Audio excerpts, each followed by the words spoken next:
매일 쓰시는 스마트폰 있잖아요. 그 안에 들어가는 아주 작은 칩 하나가 사실 가격이랑 성능을 다 결정한다는 거 혹시 알고 계셨나요? 네, 정말 핵심 부품이죠. 오늘은 바로 이 스마트폰의 두뇌, 최첨단 모바일 칩셋의 세계를 한번 깊이 들여다볼까 합니다. 흥미로운 주제네요. 퀄컴 스냅드래곤하고 미디어텍 디멘시티 최신 칩 가격 차이부터 시작해서요. 삼성의 그 야심찬 2나노 공정 도전, 그리고 또 TSMC랑 삼성 사이에 벌어지는 치열한 파운드리 경쟁까지. 네, 정말 복잡하게 얽혀 있죠. 이런 기술과 시장의 흐름을 오늘 저희가 함께 짚어보려고 합니다. 청취자 여러분께서도 아마 궁금해 하실 거예요. 최신 칩 비용이 어떤지, 성능 차이는 왜 나는지, 또 제조기술 경쟁은 어떻게 돌아가는지. 네, 그 핵심을 파악하는 게 중요하겠죠. 네, 그 핵심을 오늘 명확하게 알아보는 게 저희 목표입니다. 자, 그럼 먼저 그 안드로이드 플래그십 스마트폰 시장의 양대 산맥이죠? 그렇죠. 퀄컴하고 미디어텍. 왜 퀄컴 스냅드래곤이랑 미디어텍 디멘시티 이 둘의 최신작, 그러니까 스냅드래곤 8 엘리트 젠 5하고 디멘시티 9500, 이 사이에 가격 차이가 심상치 않다고요. 아, 네, 맞습니다. 그 최신 예상 가격을 보면요. 스냅드래곤 8 엘리트 젠 5는 개당 한 240달러에서 280달러 선 이렇게 점쳐지고 있어요. 와, 240에서 280달러요? 꽤 비싸네요. 네, 이게 이전 세대가 한 220달러 이상이었으니까 최대 한 27%까지 비싸지는 셈이죠. 27%나요? 네, 예전에 그 스냅드래곤 8 젠 1 나올 때가 한 120달러, 130달러 이랬거든요. 아, 정말요? 네, 그걸 생각하면 가격 상승세가 정말 엄청 가파른 겁니다. 야, 그런데 미디어텍은요? 디멘시티 9500은 어느 정도인가요? 디멘시티 9500은 이제 180달러에서 200달러 사이로 추정돼요. 180에서 200이요? 오, 그럼 스냅드래곤하고 비교하면 차이가 꽤 큰데요? 거의 100달러 가까이 날 수도 있겠는데요? 네, 상당히 저렴한 수준이죠. 차이가 꽤 납니다. 아니, 왜 이렇게 가격 차이가 크게 벌어지는 걸까요? 이게 뭐 단순히 브랜드 값이라고만 보긴 좀 어려울 것 같은데요? 그 핵심은요. 칩의 심장이라고 할 수 있는 CPU 코어 설계 방식에 있습니다. CPU 코어요? 네, 미디아텍 같은 경우는 비용 효율성을 좀 극대화하려고요. ARM이라는 회사에서 제공하는 표준 CPU하고 GPU 설계를 그냥 그대로 가져다 써요. 아, 약간 좀 기성품 같은 느낌이군요. 그렇죠. 일종의 기성품을 쓰는 거죠. 근데 반면에 퀄컴은 이번 스냅드래곤 8 엘리트 젠 5에 자체 개발한 고성능 코어, 오라이온 코어라는 걸 탑재했어요. 오라이온 코어. 자체 개발이요? 네, 자체 설계는 성능 잠재력을 확 끌어올릴 수는 있는데 당연히 개발 비용하고 시간이 많이 들죠. 그리고 관련 라이센스 비용 같은 것도 발생하고요. 아하. 이게 이제 가격 차이를 만드는 가장 큰 요인이라고 볼 수 있습니다. 물론 뭐 실제 공급 가격은 제조사랑 협상을 어떻게 하느냐, 주문량이 얼마나 되느냐 이런 거에 따라 달라지긴 하겠지만요. 네네. 근본적인 원가는 여기서부터 딱 갈리는 거죠. 결국 이게 단순히 가격만 볼 게 아니라 미디어텍은 가성비 쪽을, 퀄컴은 최고 성능, 이걸 추구하는 본질적인 전략 차이가 있다는 말씀이시네요. 네, 정확히 보셨습니다. 그럼 이 가격 차이가 스마트폰 만드는 회사들이나 뭐 저희 같은 실제 사용자들한테는 구체적으로 어떤 영향을 미칠까요? 제조사 입장에서는 계산이 좀 명확해지죠. 디멘시티를 쓰면 칩 원가를 확 아낄 수 있으니까. 그렇죠. 그럼 이제 제품 가격을 좀 낮춰서 경쟁력을 높이거나 아니면 다른 부품에 좀 더 투자를 하거나 그것도 아니면 마진을 더 남길 수도 있겠죠. 네, 여러 선택지가 있겠네요. 근데 이제 성능 면에서는 좀 고민이 필요해요.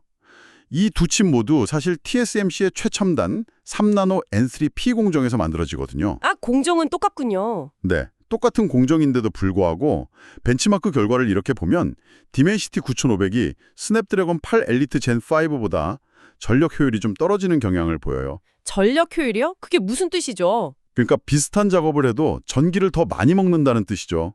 점수는 더 낮은데 전력 소모는 오히려 높으니까 효율이 낮다고 보는 겁니다. 배터리가 빨리 닳거나 그럴 수 있겠네요. 그렇죠. 그리고 게임 같은 거 고사양 작업 돌릴 때 발열도 더 심하다 뭐 이런 보고도 있고요. 발열 문제도 있군요. 그러니까 제조사 입장에서는 이 비용 절감하고 최고 성능 사이에서 아주 신중하게 선택을 해야 하는 상황인 거고요. 사용자 입장에서는 결국 어떤 칩이 들어간 폰을 사느냐에 따라서 배터리 시간이나 뭐 발열 같은 실제 사용 경험이 달라질 수 있다 이런 의미가 되는 거죠. 그 점이 참 흥미롭네요. 왜냐면 단기적으로 보면 미디어텍의 가격 전략이 되게 매력적일 수 있잖아요. 네, 그렇죠. 그런데 장기적으로 봤을 때 퀄컴하고 정말 대등하게 경쟁을 하려면 결국에는 자체 코어 개발 같은 뭐랄까 근본적인 성능 향상 노력이 필요하지 않을까 싶거든요. 계속 ARM 표준 설계에만 의존하는 게 좀 한계가 될 수도 있지 않을까요? 네, 충분히 가능한 시나리오입니다.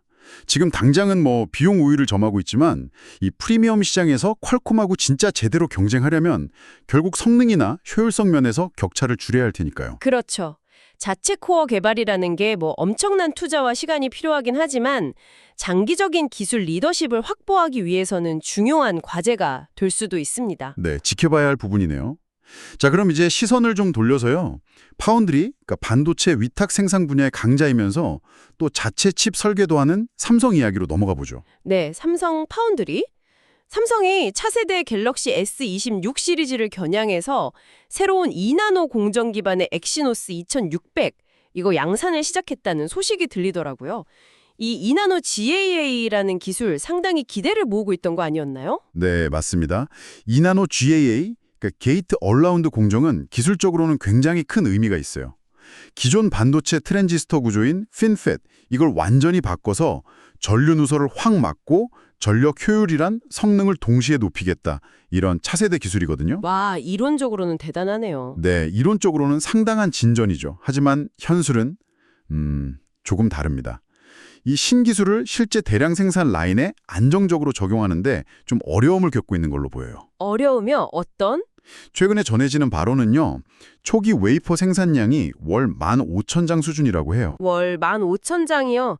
그게 어느 정도 수준인가요? 감이 잘 안 오는데요. 이게 플래그십 모델 전체 물량을 소화하려면 글쎄요. 월 수십만 장 규모는 필요할 텐데요. 수십만 장이요? 와. 네, 그러니까 15,000장은 정말 아주 초기 단계의 소량 생산 수준이라고 봐야죠. 정말 적네요. 근데 더 큰 문제는 수율입니다, 수율. 아, 수율이요. 불량률 같은 거죠? 네, 맞아요.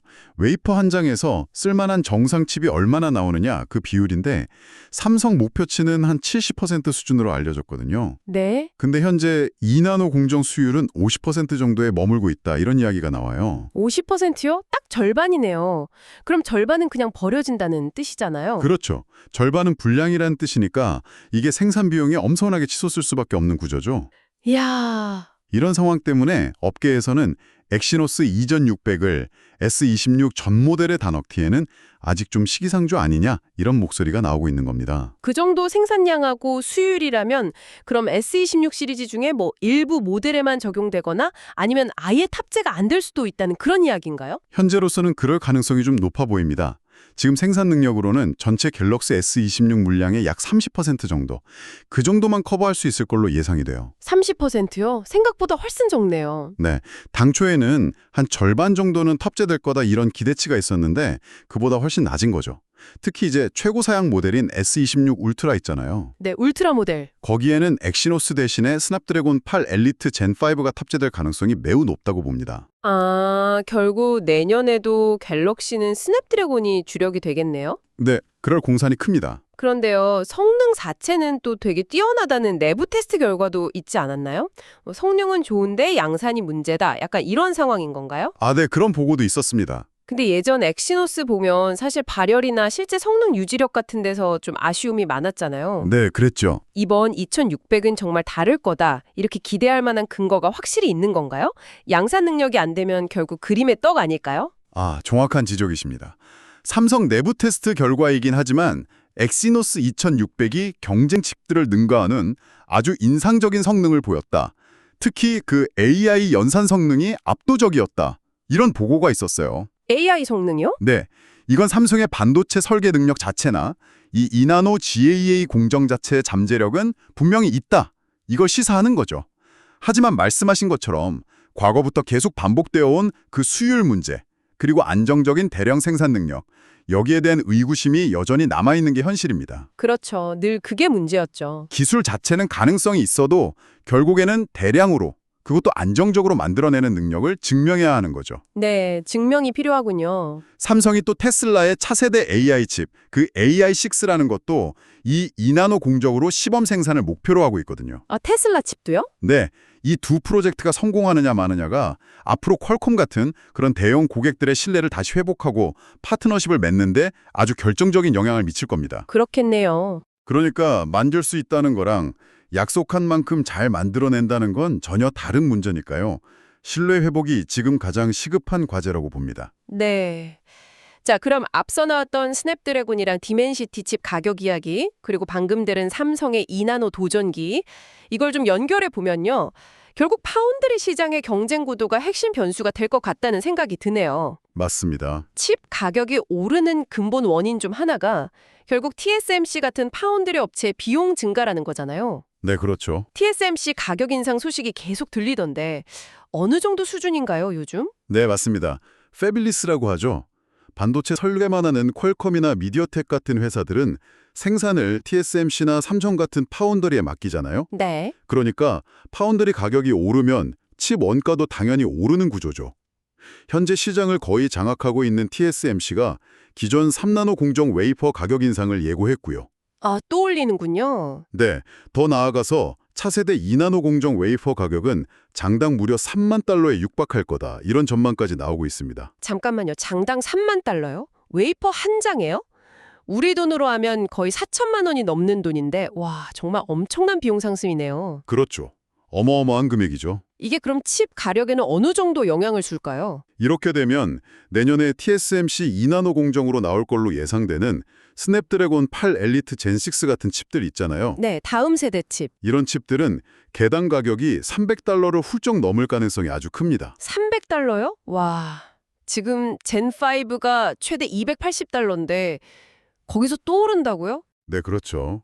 이런 가파른 비용 상심 압박은 당연히 퀄컴이나 미디어텍 같은 고객사들한테 TSMC 말고 다른 대안을 좀 심각하게 고려하게 만드는 아주 강력한 요인이 됩니다. 아, 바로 이 지점에서 삼성의 2나노 GAA 공정이 기회를 잡을 수도 있는 거죠. 기회가 될 수 있다. 네, 실제로 최근에 퀄컴이 삼성 파운드리에서 만든 2나노 GAA 기반 스냅드래곤 5 엘리트 젠5 샘플 칩을 받아서 평가하고 있다. 이런 소식도 있었고요. 퀄컴이 삼성 샘플을요? 아, 그건 좀 의미심장한데요. 네, 그러니까 TSMC의 가격 압박이 역설적으로 삼성에게는 고객을 확보할 수 있는 기회가 될 수도 있다. 이런 신호로 읽힐 수 있는 거죠. 그렇다면 정말로 퀄컴이나 미디어텍 같은 그런 큰 손들이 TSMC를 떠나서 삼성 파운드리로 옮겨갈 가능성, 이게 개철적으로 얼마나 될까요? 비용 절감이냐 아니면 검증된 기술력이냐, 어떤 선택을 할까요? 여기서 이제 전문가들 전망이 좀 엇갈립니다. 엇갈린다고요? 네, 한쪽에서는 TSMC 가격 인상이 워낙 가파르니까 비용 절감을 위해서 퀄컴이나 미디어텍이 일부 물량이라도 삼성으로 옮기는 이른바 듀얼 소싱 전략이죠. 이걸 택할 가능성이 있다, 이렇게 보는 시각이 있고요. 듀얼 소싱. 네, 하지만 다른 한쪽, 특히 이제 공급망 쪽의 정통한 분들 쪽에서는 좀 회의적인 시각이 우세합니다. 회의적이다. 왜죠? 몇 가지 이유가 있는데요. 첫째는 시간 문제예요. 2026년에 출시될 2나노 칩들은 이미 설계가 거의 다 끝나서 TSMC에서 생산 준비, 그러니까 테이프 아웃 단계에 들어갔을 가능성이 높다는 겁니다. 테이프 아웃이요? 아, 설계 완료해서 공장에 넘기는 거요? 네, 맞습니다. 설계도를 공장에 최종 전달하는 단계인데 이 시점에서 파운드리를 바꾼다는 건 물리적으로 매우 어렵거나 거의 불가능하다는 거죠. 아, 시기적으로 어렵다. 두 번째는 기술 경쟁력 문제입니다. 퀄컴이나 미디어텍은 안드로이드 진영의 선두주자잖아요. 그렇죠. 최대 경쟁자인 애플 아이폰에 들어가는 칩하고 성능 격차를 최대한 줄여야 하는 숙제가 있어요. 네. 애플칩 따라잡아야죠. 그러려면 다소 비싸더라도 성능이나 안정성이 이미 검증된 TSMC의 최첨단 공정을 포기하기가 어려울 거다, 이런 분석입니다.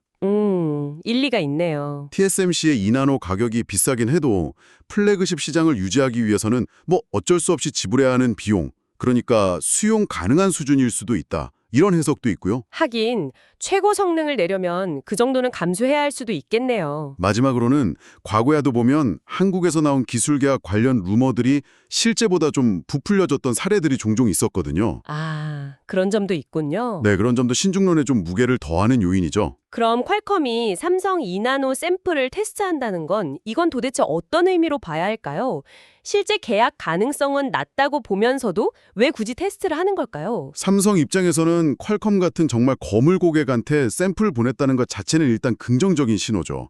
기술 협력의 가능성을 열었다는 뜻이니까요. 그렇죠. 일단 가능성은 열린 거네요. 네.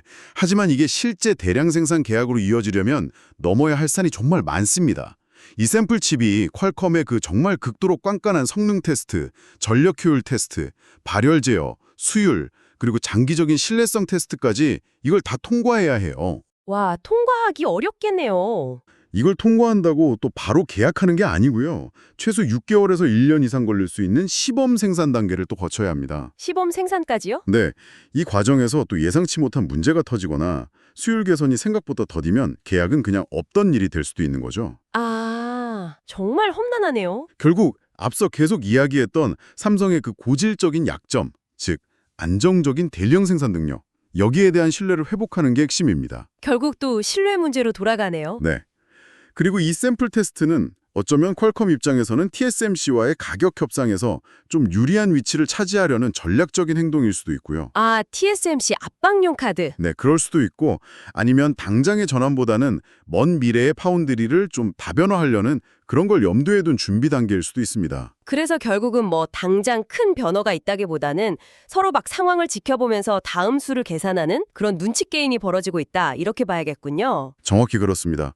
퀄컴이나 미디어텍은 당장 2026년 물량을 삼성으로 대거 옮기지는 않을 가능성이 높아 보여요. 하지만 삼성의 2나노 공정 진행 상황, 특히 삼성 자체 칩인 그 엑시노스 2600 있잖아요. 네, 엑시노스 2600. 그게 실제로 시장에 나왔을 때 어떤 성능을 보여주는지, 그리고 수율 문제는 얼마나 개선되는지 이걸 아주 예의주시할 겁니다. 그게 중요한 판단 근거가 되겠군요. 그렇죠. 그게 중요한 바로미터가 되겠죠. 현재 퀄컴의 샘플 평가는 말씀하신 것처럼 TSMC를 압박하는 협상용 카드일 수도 있고 아니면 미래를 위한 보험일 수도 있습니다. 네. 어느 쪽이든 앞으로 한 1년 정도의 시간이 삼성의 2나노 기술력이 시장에서 진짜 실력을 인정받을 수 있을지 그걸 판가름하는 아주 중요한 시험대가 될 겁니다. 네, 정말 중요한 시기네요. 자, 오늘 저희가 깊이 파고든 내용들을 한번 정리해 보겠습니다. 먼저 플래그십 모바일 칩 시장에서는 퀄컴과 미디어텍의 가격 격차가 점점 커지고 있는데 이게 단순히 가격 경쟁을 넘어서서 자체 코어 개괄이냐, 표준 설계 활용이냐 하는 근본적인 전략 차이에서 비롯된다는 점을 확인했고요. 네, 전력의 차이죠. 그리고 삼성은 차세대 2나노 GAA 공정이라는 강력한 기술적 잠재력은 분명히 가졌지만 낮은 초기 생산량과 그 고질적인 수율 문제라는 현실적인 벽에 부딪혀서 엑시노스 2600의 폭넓은 적용에는 아직 시간이 더 필요해 보인다는 점. 네, 시간이 좀 걸릴 것 같습니다. 마지막으로 파운드리 시장에서는 독주하는 TSMC의 가격 인상이 계속되면서 퀄컴과 미디어텍에게 부담을 주고 있고 이게 삼성에게는 반격의 기회가 될 수도 있겠지만 실제 고객사 전환으로 이어지려면 삼성이 기술력뿐만 아니라 안정적인 생산 능력에 대한 신뢰, 이건 확실히 증명해야 한다는 과제가 남아있다는 것까지 짚어봤습니다. 네, 이 모든 요소들이 정말 톱니바퀴처럼 딱 맞물려서 돌아가고 있습니다. 칩 제조 비용의 변화는 결국 청취자 여러분이 최종적으로 구매하시는 스마트폰 가격과 기능에 직접적인 영향을 미치게 되고요. 그렇죠. 또 TSMC와 삼성이라는 이 두 거인의 기술 경쟁은 앞으로 우리가 사용하게 될 모바일 기기의 성능과 방향을 결정짓는 아주 중요한 힘이 됩니다. 특히 앞으로 삼성의 그 2나노 공정 수율 개선 여부, 이게 향후 몇 년간 이 시장의 판도를 흔들 수 있는 가장 결정적인 변수가 될 것으로 보입니다. 이 부분을 계속해서 주목해야 할 필요가 있습니다. 네, 그렇군요. 이처럼 눈에 보이지 않는 작은 칩 하나를 만들기 위한 그 치열한 기술 경쟁과 복잡한 시장 전략들이 결국 청취자 여러분 손안에 스마트폰 경험을 만들어가는 과정이라는 점을 기억해 주시면 좋겠습니다.